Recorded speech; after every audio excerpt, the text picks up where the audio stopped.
welcome back to MBGTE News. Today we will talk about the court's decision about the Boston Marathon bomber and also the ISIS base near the Texas border.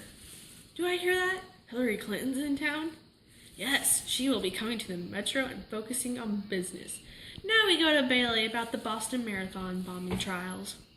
Flashback to April 15th, 2013, the Boston Marathon.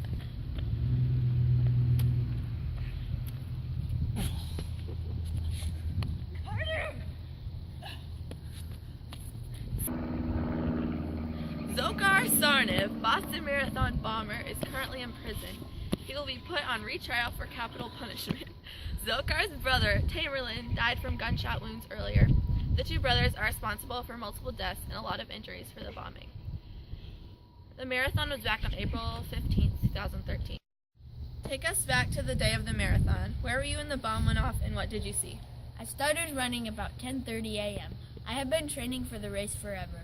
I was almost to mile marker 20 when I saw smoke rising, heard people screaming, and a volunteer told us what was happening. It was about 2:55. Everyone was terrified and wondering why someone would do something like that, as innocent people were just running a marathon. Were you injured? I was one of the lucky ones and did not, but some of my friends weren't as lucky. I knew some people that actually lost limbs because of the bomb. Thank you for your time. Wow, what a verdict. Thank you, Bailey. Now to Emily, who is currently in a safe location near the ISIS camp. I'm here reporting on the ISIS camp near the Texas border. Islamic State fighters are operating training camps near the U.S. border. Some of the fighters are trying to smuggle terrorists into the southern states like Texas. This raises new fears for the U.S. and shows that the fight against ISIS is closer to the country than officials previously thought. One source reported that the nearest base is only 8 miles from Texas, and this makes it easier for a bigger threat from the terrorists. Wow, how scary. We should definitely be looking out for that. Let's head over to Teagan now. I'm here in Des Moines, Iowa with presidential candidate Hillary Clinton. So much.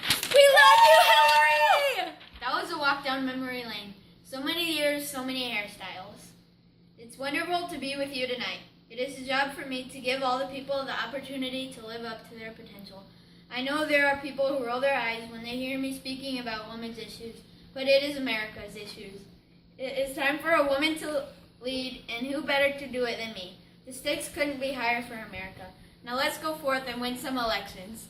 Thank you. Thank you. She held the campaign focusing on small businesses. Clinton sat down with 6 small business owners from Iowa. She also talked a lot about students that are in debt and how it's hard for them to start businesses while they are still in debt from school. Back to you, Gabby. Thank you, Teagan. We will keep updated with the election. Let's head over to Maggie with a day in history. Back on July 20th, 1969, Apollo 11 landed on the moon with astronauts Neil Armstrong, Buzz Aldrin, and Michael Collins. This was a major event in U.S. history because it was the first time anyone has walked on the moon from the United States. Neil Armstrong was the first one to step onto the moon. Armstrong said, "This is one small step for man, one giant leap for mankind." Thank you, Maggie. After the break, we will bring you the weather for today and next week. See you soon in MBGTE News. Help! I have fallen and I cannot get up. Luckily, I have life alert. Hey, let's just help you. Welcome back after the break to MBGTE News. Now for the weather portion of our segment, let's head to Bailey and Maggie with this week's forecast. Hello. Hi. We are your meteorologists for today. I am Maggie and I'm Bailey. Today's weather is freezing rain, 33 degrees Fahrenheit.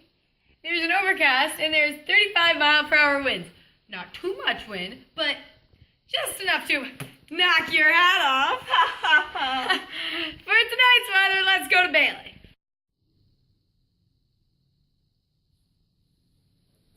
For tonight's weather, it will be 72 degrees Fahrenheit, And there's a slight chance for a tornado. Better get under your stairs. This is the tornado alley. Right over here. Okay, moving on to Monday's weather with Maggie.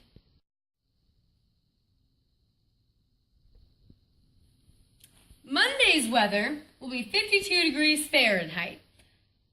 Too bad it'll be raining all day. With a 98% precipitation, you're bound to get rained on. But don't let that damper your day. Tuesday's a lot brighter. Let's go to Bailey. On Tuesday, it will be a very nice day out. It will be 78 degrees Fahrenheit with broken cloud coverage. There will be a few light breezes and no rain. It will be a very nice day, as you can tell. Now that's a slam dunk kind of day.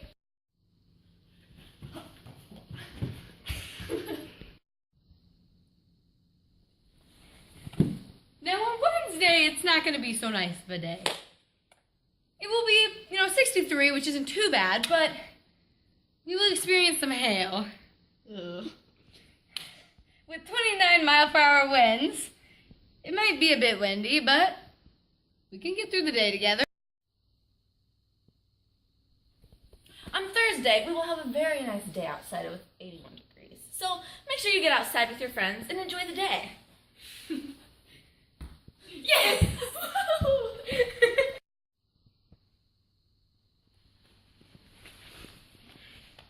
On Friday, we will be experiencing some sleet. Looks like we're headed back to winter.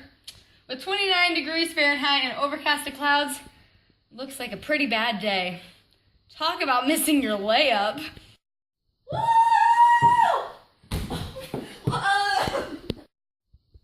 Now that's your weather for the week. Have a good day. Now it's time for a historical weather announcement. Let's go to Emily with a day in history. In 1969, 6 states set records with the most snow deaths, and the record still stands today. Oh my gosh! Hey! Back off here! Excuse for the interruption. The 6 states were Vermont, New Hampshire, Maine, Minnesota, Iowa, South Carolina. That's crazy, don't you think, Gabby? It sure is, Emily. Now that completes our day on MBGTE News. Come back and see us tomorrow.